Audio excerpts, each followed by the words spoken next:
Hello, good afternoon to everyone who are joining our event, webinar part 2 on Holland Scholarship Day 2021.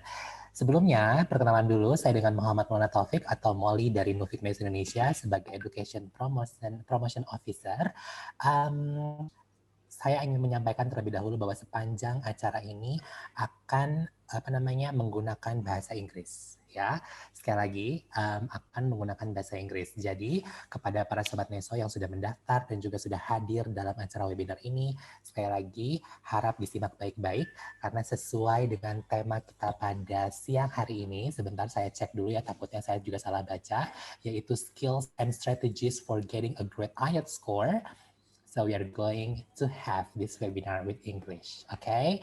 Nah, kalau misalnya Sobat Neso ini udah pernah datang ke acara virtual Holland Scholarship Day yang kemarin, di hari yang pertama, di hari yang kedua ini kita akan berbincang-bincang nantinya dengan Alice Fewings selaku IELTS Tutor Kaplan Edupac. Jadi acara pada sore hari ini bekerja sama dengan Kaplan Edupac yang merupakan juga tempat tes untuk IELTS ya. Karena sebagai Sobat Neso tahu bahwa IELTS merupakan salah satu syarat utama untuk mendaftarkan ke universitas di Belanda. Okay, now I have to change my language into English so I can say hi to Alice. Hello Alice, good afternoon. And good afternoon to you too, Molly. Okay, so happy to join with you for today, and I'm glad to see you and meet you virtually because I know that you are in Australia at the moment. That's true, and it's very nice to meet you too, Molly.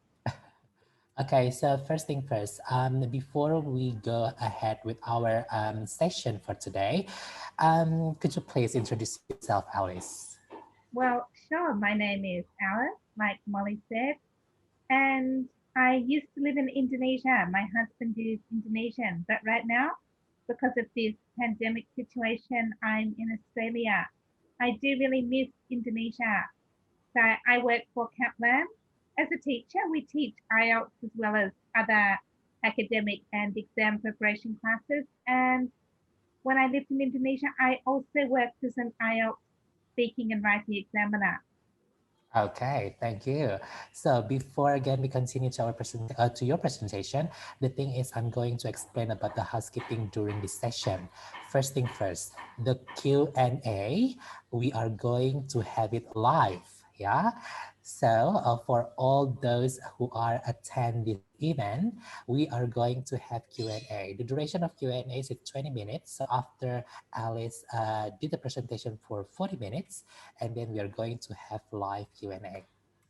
Alice is going to answer the questions, and hopefully after this session, everybody will get, I would say, 8 score for IELTS in every band. Okay, fingers crossed with that. And then also the most important thing in about speaking and also for the writing. Okay, Alice, without further ado, I think the floor is yours. I'm going over to you to the presentation. There you go, Alice. Thank you, Molly. Well, I can't see the people watching this presentation, but welcome, and it is very nice to meet all of you. I'm here today to tell you a bit about IELTS.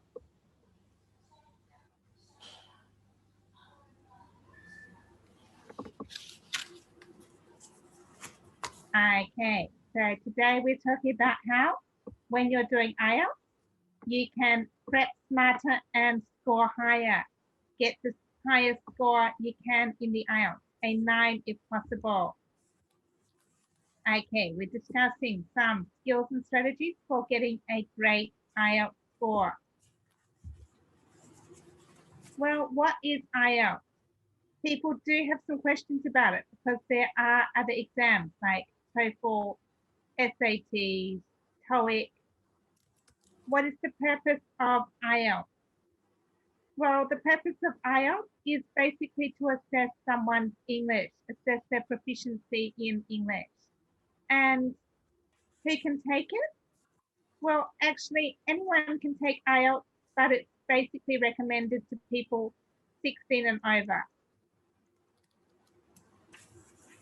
Anything, but probably it's probably not worth taking IELTS if you're going to get a score below about 5. It wouldn't be worth very much. So best to prepare first. Why might you want to take IELTS? Yeah, there are several reasons, like mostly for study, migration, working abroad. What is IELTS like and what is tested in IELTS? Okay, why do you need IELTS? Well, the main reason why students do IELTS is they want to study in an English-speaking country, like Australia, where I am now.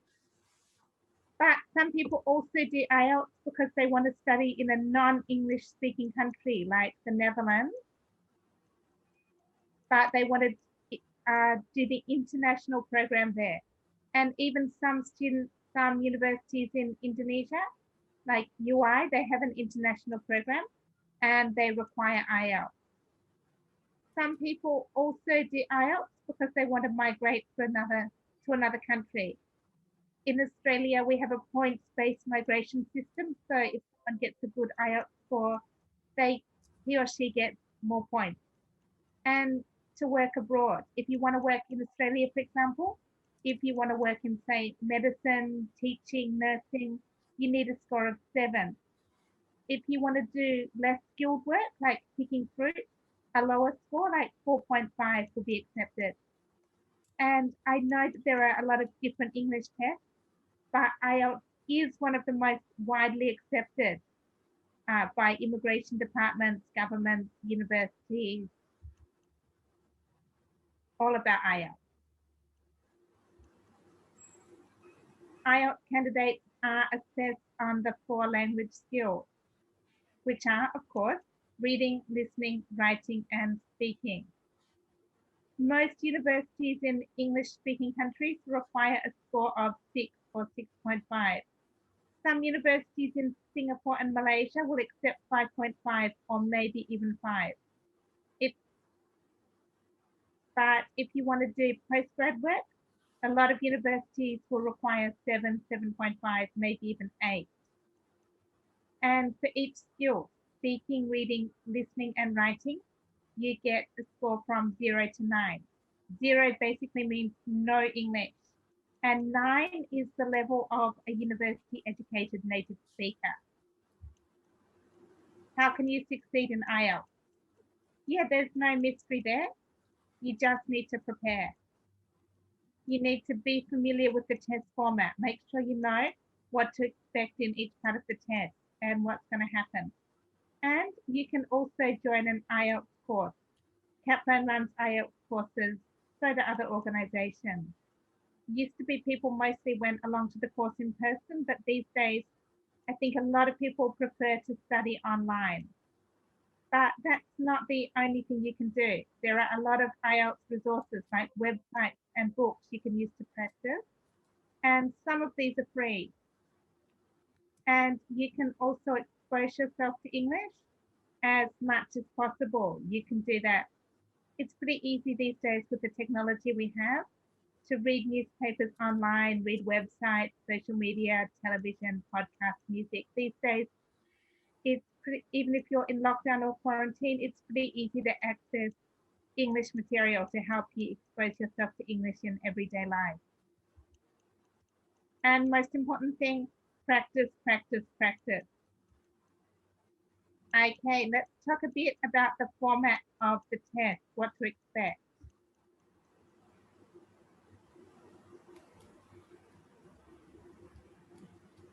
The IELTS test assesses your ability in listening, reading, writing, and speaking, all in less than 3 hours. You don't have to do it all at once, but one of the rules of the IELTS test is that each part of the test needs to be done within a few days of each other. Most people do the reading, writing, and listening on the same day.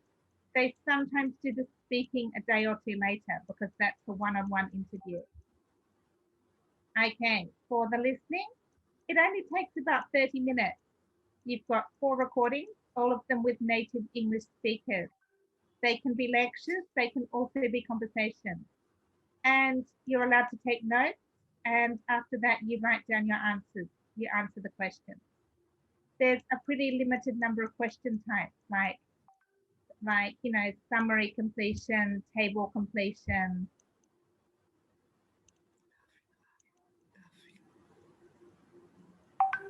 And here's an example of a listening test. So here we have just summary completion. And you can look at the questions before. You can read they give you time before the test to read the question so you can predict. It says express train leaves at, so you can pretty much predict that is a time. Nearest station is, you can predict that is a place. And here we have the next part of the test, but with the same listening, table completion. You can predict that it's an amount of money. So you do know what to expect in IELTS. It's not completely random. Okay, here we have reading. The reading component is 40 questions. There are three reading texts. First one, 13 questions. Second one, 13 questions.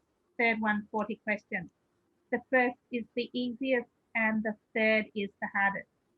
And it tests your reading skills, reading for gist, reading for main ideas, reading for details, skimming, scanning, understanding logical argument, and inference, like recognizing the writer's opinions, attitudes, and purpose. I think probably the hardest thing about the reading test is that the texts are quite long and you've only got 60 minutes to do it. So the texts are maybe not really difficult, but you've got a limited amount of time. Okay, and here is a sample reading text. Okay, I'd like you to please read this text and we'll see if we can answer some questions about it. I'm just giving you 1 minute, say, to read this page.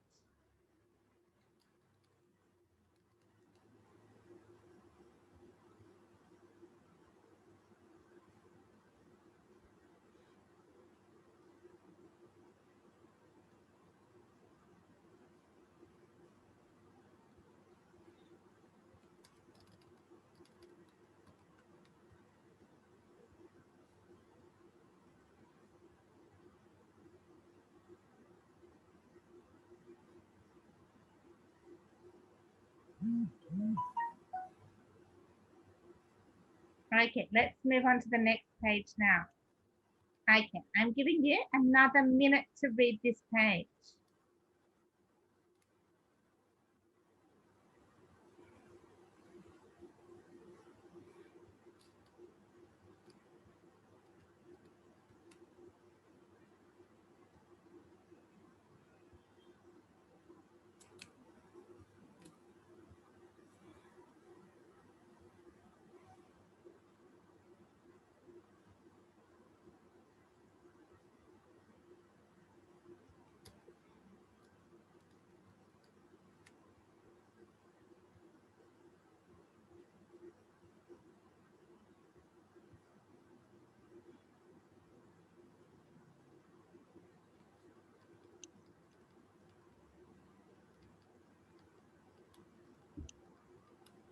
Okay, and here's the next page. As you can see, the texts are reasonably long and they do contain some quite difficult vocab, but they're not really specialized. They should be understandable to any university educated native speaker. Just take another minute to read this page, okay?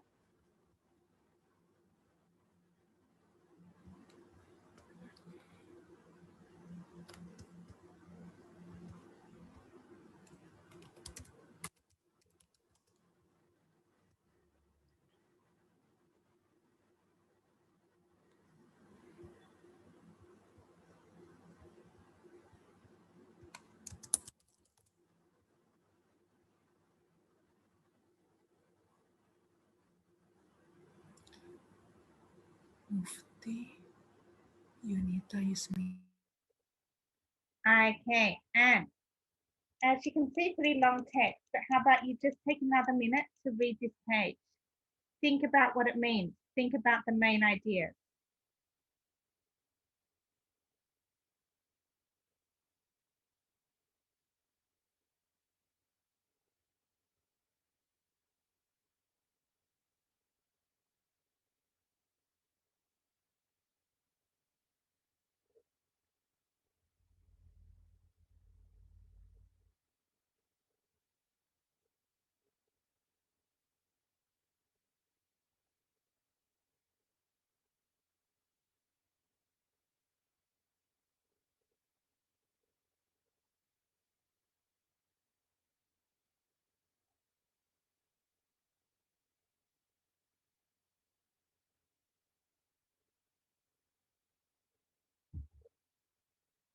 Okay, and here we have some examples of questions, but you will not need to memorize the text.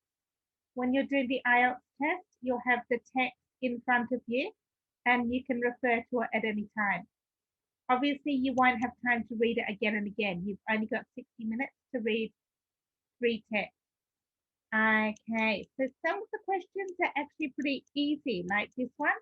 Chronobiology is the study of how living things have evolved over time. Just from reading that text, you can tell that is false. But a lot of the questions are a bit more difficult than that. They're designed to trick you. They're designed so that only people who are very proficient in English can get a 9. And here we have another type of question. Choose the correct letter, A, B, C, or D. And you write the answers onto the answer sheet. And yet again, a different type of question. Yeah, these are multiple choice questions. The reading questions are not too different from the listening questions. You get table completion, summary completion, multiple choice. And in reading, you also get matching headings where you match the headings to each paragraph.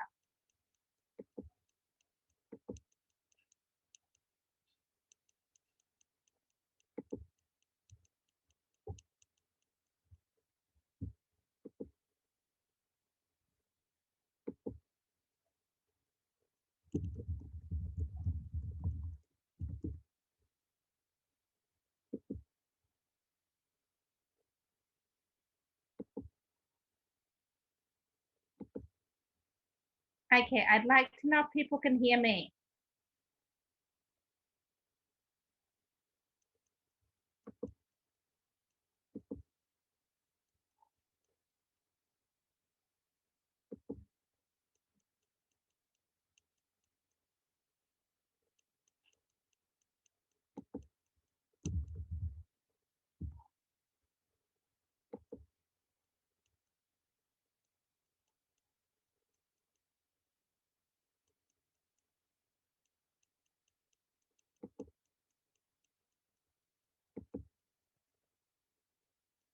Okay, let's continue.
Oke, tunggu sebentar ya Sobat Neso, karena Alice sedang mengalami kendala teknis.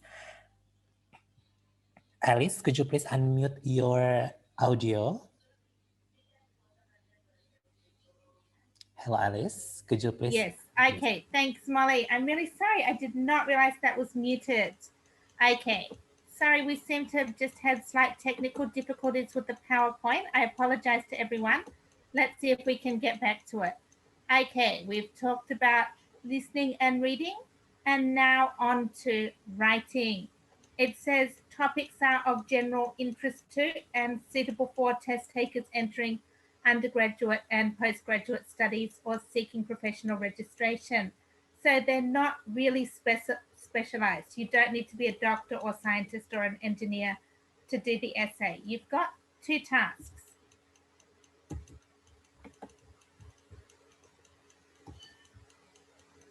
Okay, in task 1, you get a graph, table, chart, or diagram, maybe a bar graph, a line graph, a map, and you have to describe, summarize, or explain the information in your own words. You can't copy shouldn't copy too many words from the chart or graph itself.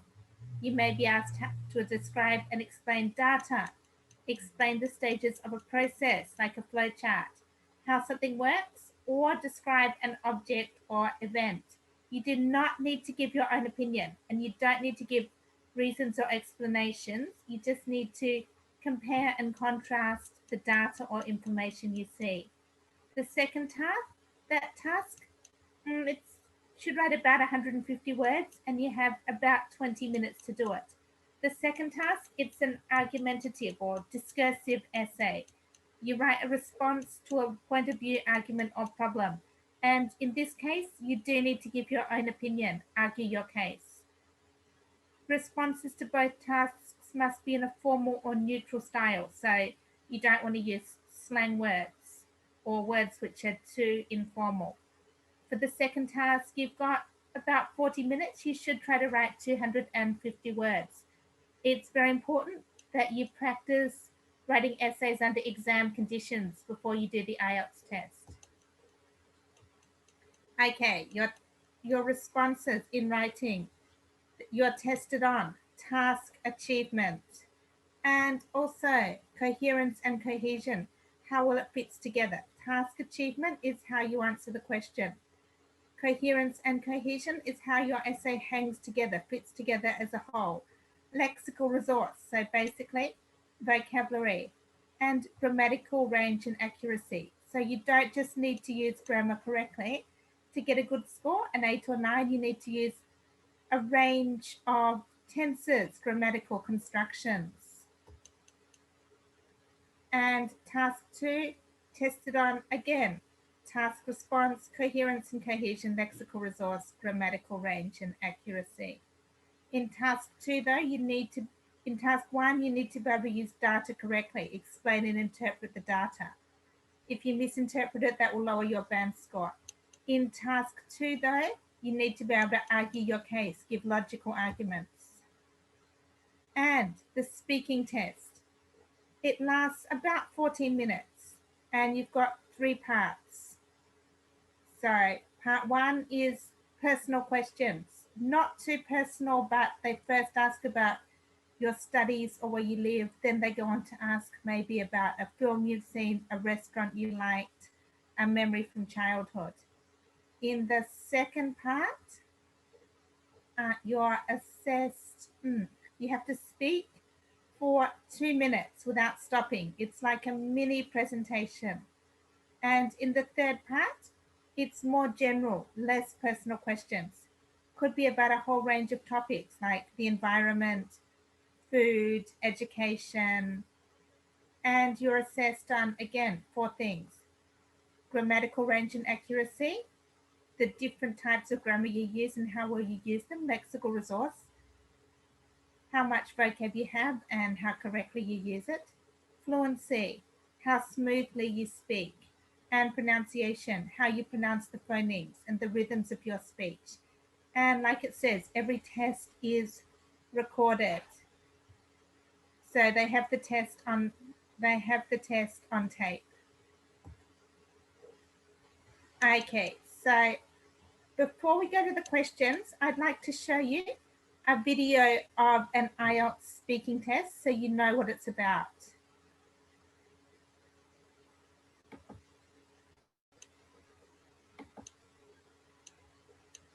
Okay, here we go. I'm just going to show you the video here.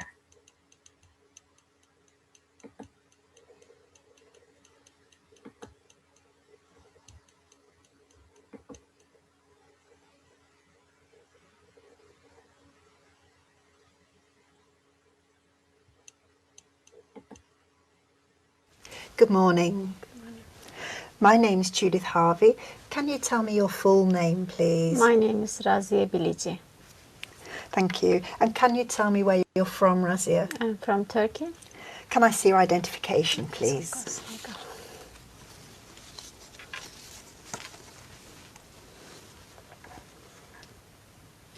Thank you. That's fine. Now, in this first part, I'd like to ask you some questions about yourself. Let's talk about what you do. Do you work or are you a student? I'm a nurse. And why did you choose this kind of work?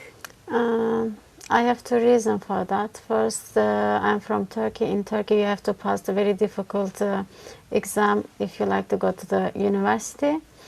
And I get mark for just nursing, I think. And the second one,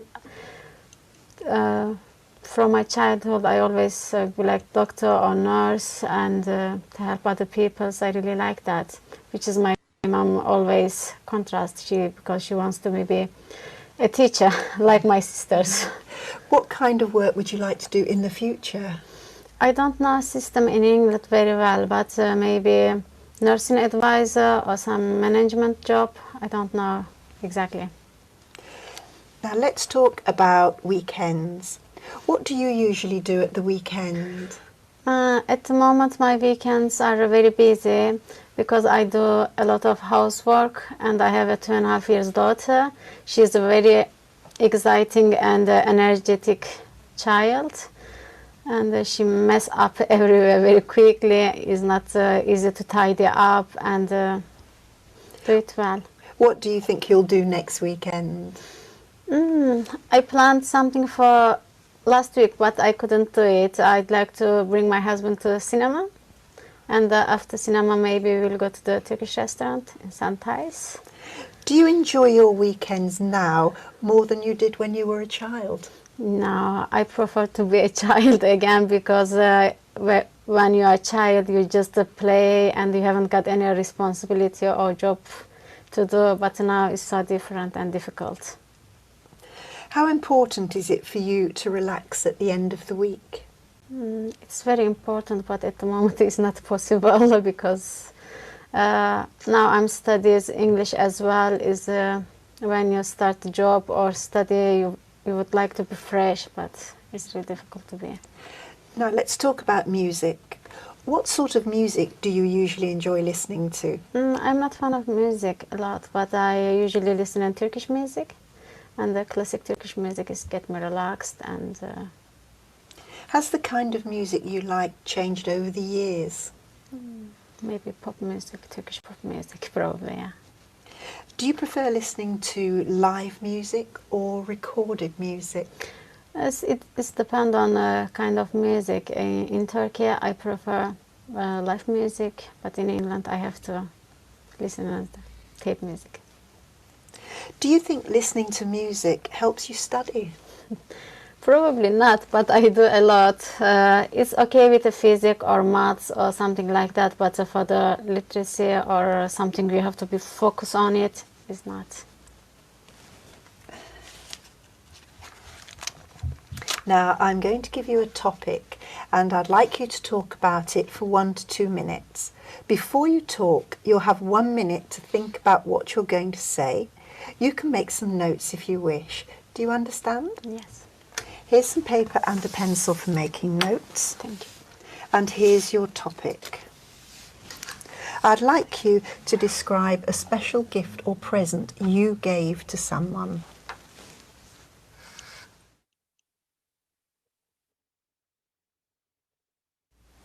All right. Remember, you have 1 to 2 minutes for this, so don't worry if I stop you. I'll tell you when the time is up. Can you start speaking now, please? Yes, the special gifts I give it to someone, it was to my, I gave it to my English teacher. last year. She is a fan of Turkey and Turkish culture. I gave to her some special glass, which is we just use for the Turkish tea. And she loves Turkish tea. And my last holiday, I bring some special like a golden Turkish glasses, and she really liked them. It was special because she likes Turkish culture, Turkish food, and she knows a lot about Turkey. When we are together, we can speak a lot about my culture, my religion, and stuff from Turkey or cities of Turkey. And she's great, I think, because it's really nice to know somebody from England and know about you well. And another gift, another special gifts I give somebody who was my mother-in-law. And normally we don't celebrate Mother Days, and she had never had any present from her child. And in my family, we celebrate Mother Days very specially. And I bought a ring for her, and she was really exciting and sensible, because the first time somebody celebrate her Mother's Day, and she even didn't know about Mother's Day, but I explained to her, and then I give her gifts, and after that I always do. Thank you. Do you enjoy giving gifts? Yes, I really like to give people gifts. When I saw them, they like it, they're excited about it, I feel happy too. Thank you. Can I have the booklet, paper and pencil back, please?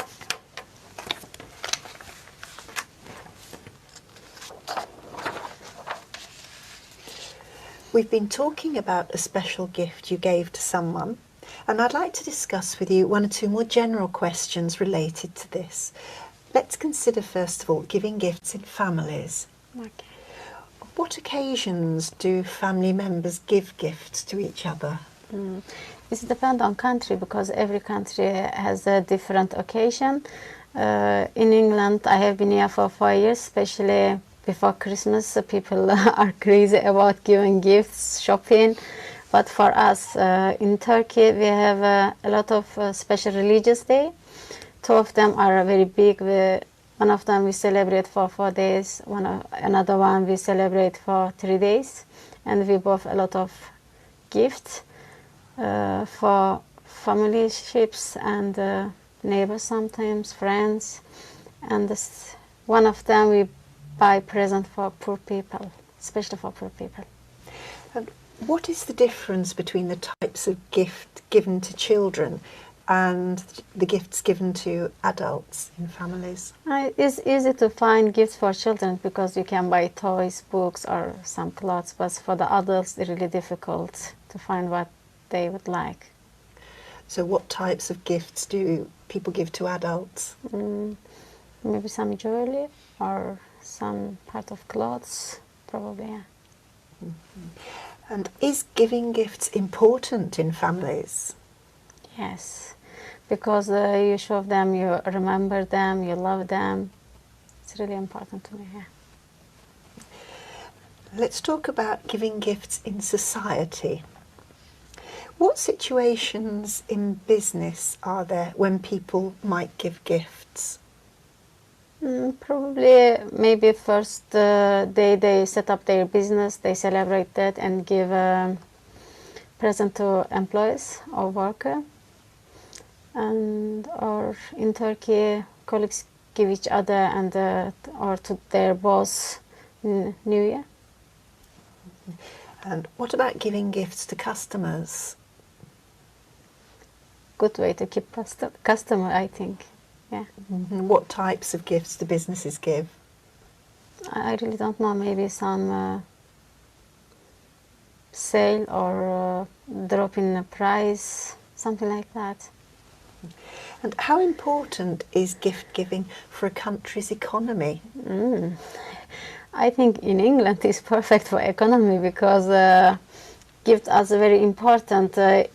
normally for us, if we know people haven't got the money, they don't have to buy anything. But I think this country you have to buy something, and it's a good circle for to keep money turned and turned again and again. Do you think there's pressure on people to buy too many gifts? Yes, I think so, yeah. Why?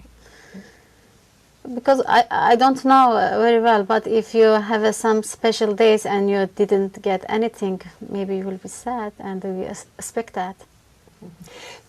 Do you think it would be better for society if all the money that was spent on gifts was given to help poor people? Yeah, that would be perfect, but I don't think it's possible. But that will be really good, yeah. Why not possible? Because people still like have a present or being remembered, something like that. But it would be nice, yeah. Do you think people in society should be made to give money to help other people? Yes. Why? I don't know. Maybe I don't know where is the poor people, or I don't know there is or not. If the society or the government or the another community help me to find poor people, probably I will, yeah, and other people will too. Is it better for people to give money or their time to help other people? I'm sorry, could you repeat it? Is it better for people to give money or their time to help other people? Yes, it's better because when you need help, other people will help you, and it will be a circle again, and everybody will help each other. So do you think that we should be made, or school children should be made to help other people? Yeah, if you train at a young age, it will be like a habit for you. When an adult or older, you will always help the people, yeah. It's like a science or math, I think. Thank you very much. That's the end of the speaking test. Oh, thank you. Okay, and there is the example of the IELTS speaking test. Would anyone like to guess what score she got? Well, actually, she got a 7. She was a flat 7, meaning she was a 7 in speaking, in every area of speaking, like grammatical range and accuracy, lexical resource, fluency, and pronunciation. So that's called a flat 7. That would be a good enough score, I think, for most universities. Okay, so let's move on to questions and answers. Okay, so it's time to have the Q&A session, but for this time you're going to the live. So Alice, I've seen you that you are already marked the questions that you are going to answer. So I didn't mean to mark them, I was just looking at them. That was an accident. Okay, we can answer any question. Okay, Yes. do you want me to answer them live or type them?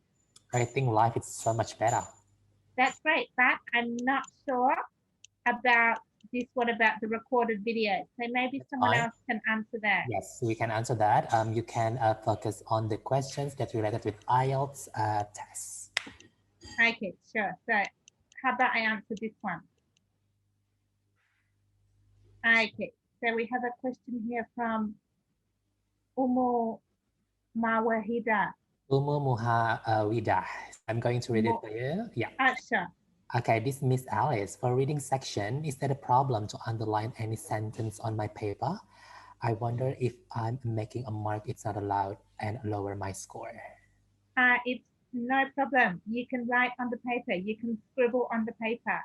But that's not a problem. But you cannot keep the paper. Afterwards, they take back all the papers and they go into the recycling. So writing on the paper is okay, but you can't keep the paper. Okay. I hope that answers the question.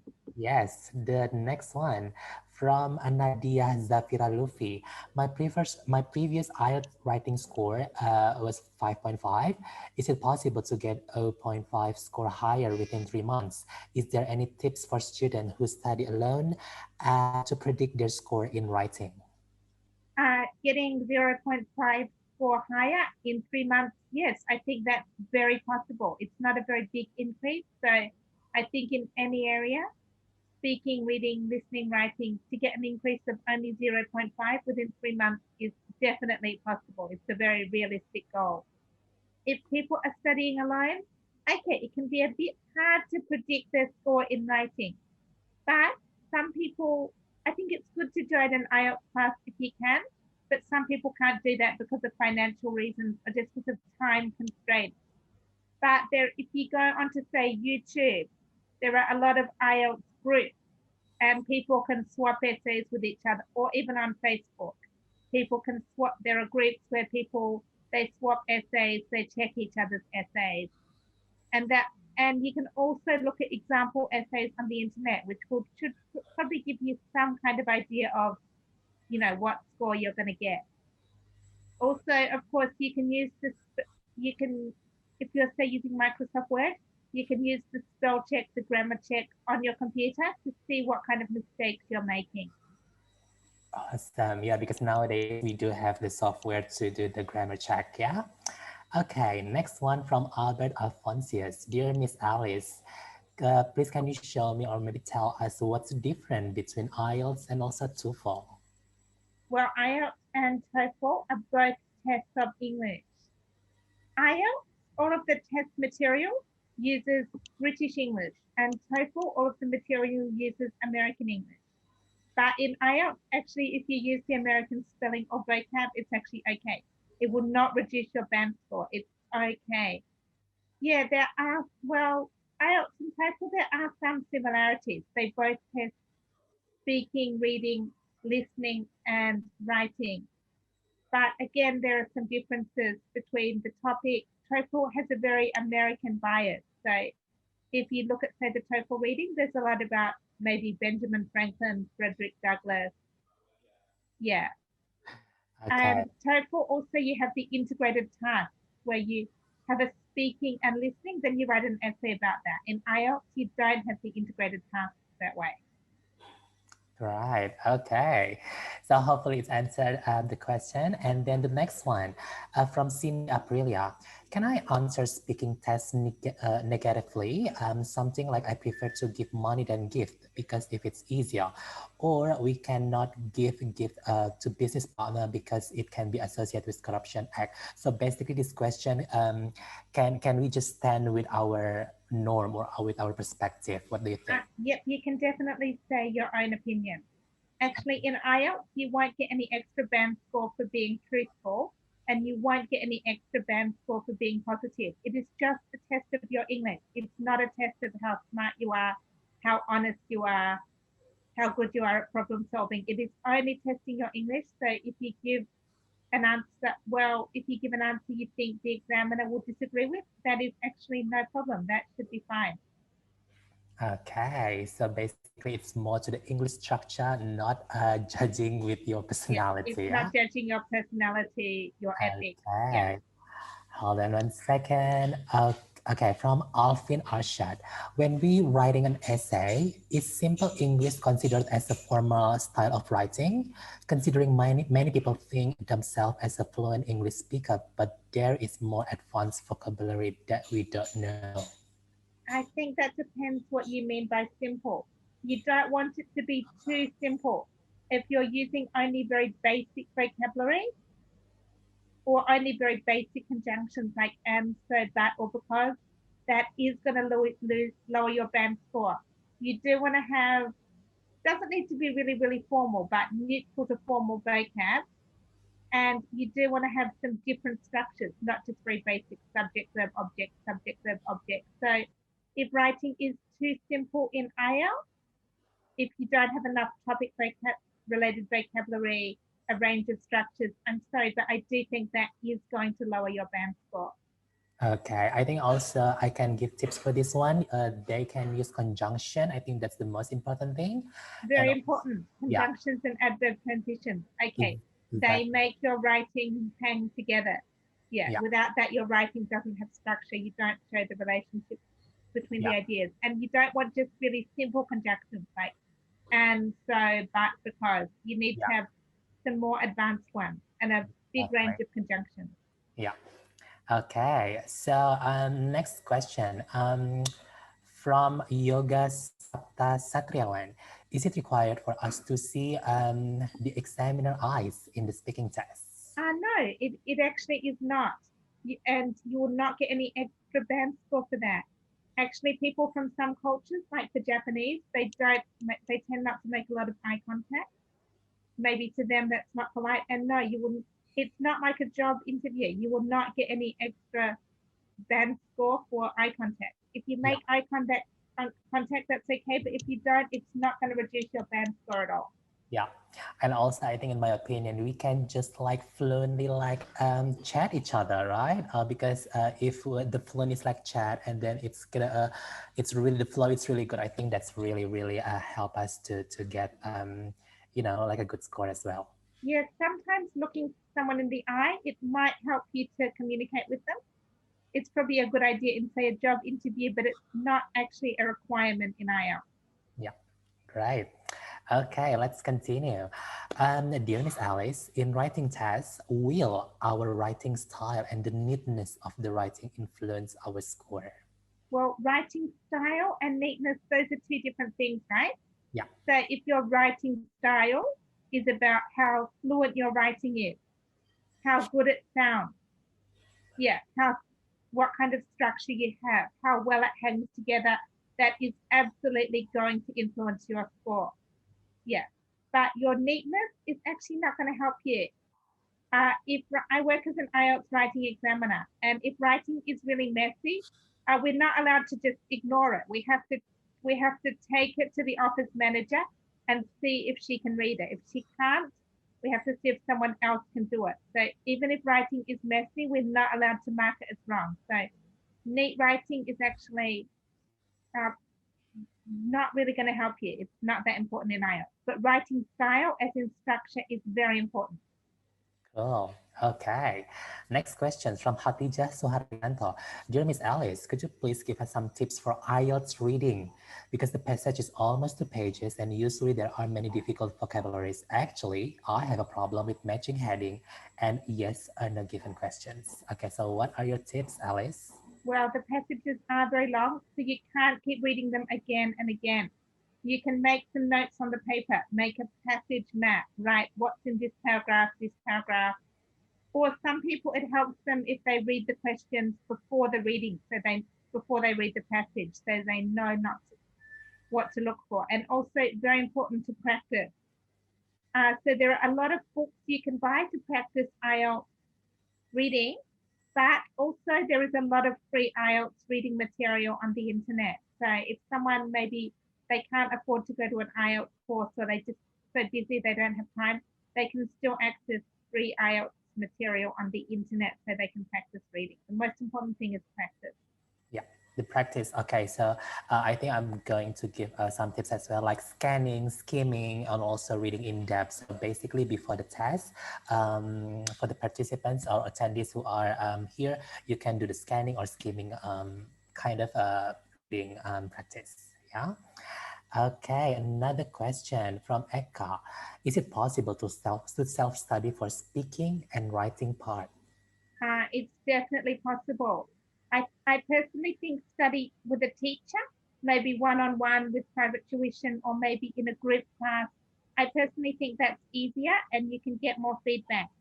But for some people, if they don't have the time or maybe the money to do that, self-study is definitely possible. You can watch IELTS videos like the one we just watched, so you know what to expect. You can practice saying the questions to yourself, or if that feels a bit weird, maybe a friend, you can say the questions to a friend or a family member. Yeah, but also there are a lot of people wanting to practice. If you go to say the IELTS channels on YouTube, there are a lot of people looking for a partner to practice with, or even the IELTS groups on Facebook. So sometimes people can practice for free that way, and that's a time that's convenient for them. Yeah, cool. Okay, another question from Melissa. Hello, Miss Alice. I would like to know if I'm allowed to confirm the question asked during the speaking section. Well, it is allowed. You could say to the examiner, could you repeat that, please? But try not to do that too much, because it's only 14 minutes. And if you do that too much, you might not have time to get enough content in, to get enough speaking in, but it is allowed. Yeah. Okay. Some people they are asking about tips and trick. I think I'm gonna conclude it. Hold on 1 second. Okay, there you go. Dear Miss Alex, do you have any tips or advice for do's and don'ts in the IELTS speaking test? Sure. You don't want to give a really short answer in part 1 and 3. Like if you say like, 1, 2 words, some people do that. Maybe they're shy, maybe they're teenagers who've got a bit of an attitude. Okay, that's not good. You want to give a long answer, like in part 1 or, part 1, part 3, you want to give like 2 or 3 sentences with maybe 1 or 2 reasons, for example. In part 2, the most important thing is keep talking. You've got to talk for 2 minutes. Don't stop talking. Even if you think what you're saying is not very interesting, very important, very revolutionary, you've got to keep talking. Otherwise, you'll get a low band score. So part 2, just keep talking. Okay, this is really interesting question because I think we got a lot of this kind of questions from Cindy. We need to use English accent or native accent to pronounce a word that's not in English, like non-English town name or person name. No, you're not required to speak in an English accent. Actually, I'm Australian. I do not have an English accent. So no, and any accent is all humans have an accent, and Exactly. so no, you're not required to use English you do need to pronounce the phonemes correctly, but you don't need to speak in any particular accent. It's not going to help you. Yeah. And especially if the word is not an English word, like maybe your name or maybe the name of your hometown. No, you do not need to use English pronunciation. Yeah, because when we try to make an accent or copy an accent, it's gonna be really weird, and also it's really confusing. So it's better just to speak it up like what you always do, right? So it's so much more. Well, some people can speak in different accents, Molly, but I've never been able to do that. Yeah. Okay, so this is another one from Lyle. Dear Miss Alice, how to improve confidence when speaking in English? Well, to be honest, in IELTS, you do not get extra points for being confident, but it might, if you do feel confident, it might help you to answer a bit better, to talk a bit more in the test, to get more content in. So I think the important thing is you practice speaking English as much as possible, like go to a course or find a partner to practice with. And if you practice anything, that is going to make you more confident. Right. Okay. Another question from Yoga. I know that in writing tests, we have to expand our lexical resource. Is there any resource that we can use to expand lexical, like word usually used during the writing tests? The most important thing to get more vocab is reading. People who read a lot, they normally have a lot of vocab. And especially if they're reading more high-level materials, not reading things like celebrity gossip, but reading more things like good newspapers, not tabloids, but good newspapers, academic journals, news magazines, and that people who read a lot tend to have a lot of vocab. Yeah. Okay. Questions from Hatija. Dear Miss Alice, I want to ask again, for IELTS listening real tests, when I choose paper-based tests, could I use headphone or earphone? Or I only do listening by using speakers? When you choose the paper-based test? Yeah. For IELTS, could she use the headphone or earphone? Well, IELTS is set up so that everyone listens, everyone is put in the room and they all listen to the same tape, not using headphones or earphones. But sometimes people have a special need, like if someone has a special need like a disability, they can inform IELTS, the office, about it and they try to accommodate it. I see. If, say, someone has a hearing impairment, then they try to accommodate that by letting the person maybe have a room by themselves or use headphones. All right. Okay. another question. So I think because we have like another 2 minutes left, so I'm going just to scanning which one should we answer. Okay, there we go. If in writing part, we do not fully understand with the question, maybe 1 or 2 words, like we have no idea what it meant, which it leads to give the wrong answer from what we were asked. Will that influence the score despite the grammars and structures are correct? I'm sorry to say that will influence the score. If someone, so you've really got to try to understand the question, not just in IELTS writing, but in any sort of academic writing. If someone misunderstands the question, okay, maybe they'll still get a good score for, you know, cohesion and coherence. If they're using good structure, maybe they'll still get a good score for grammar, but it will lower their score for task achievement. So I think it's very important that you read the question carefully and try to answer it so you get a good score for task achievement. Right. Okay, another question from Umu. So dear Miss Alice, could you please give us some tips about the difference between false and not given? Oh yeah, they are different. If the text contradicts it, contradicts what it says, then it's false. But if it's just not mentioned in the text, if a topic is not mentioned in the text, then it's not given. Okay, so they are different. Yes, thank you so much. And there you go. So that's the last question from Umu. Basically conclude our session webinar for today. Look at that, Alice, well done. Thank you very much all the way from Australia to Indonesia. Thank you for giving such very nice to meet everyone. Okay, so I think, do you have any last words to be delivered to our audience? Well, I haven't been able to see you, audience, but I really appreciate your interest today, your attention today, and you asked some really good questions. And I hope that you choose to do IELTS, and I wish everyone good luck in learning English and in IELTS. I wish good luck to all of you. Okay, once again, Alice, thank you so much. And thank you again for all the information that you have given to us. But before we leave, thank you for your time. Before we leave, I think I will ask my my host for today, kepada Mbak Yeni. Are we going to do a photo shoot for the end of the session? Sure. Thank you so much, Mbak Yeni. Okay, so we are going to do the photo shoot before we end the session. But before that, I'm going to say big thank you to all the participants that are attending this session. We have, I think, nearly hit 200. Yes, 200 participants for today. So thank you so much. Okay, Mbak Yeni and also Pak Hengki, could you please turn on the camera? Right. I'm back. Okay, there you go. So yeah, so we are going to take a picture before we end the webinar session. Okay, all right, okay. Okay, 1, 2, 3. Okay, one more. Okay, one more. Yes, please.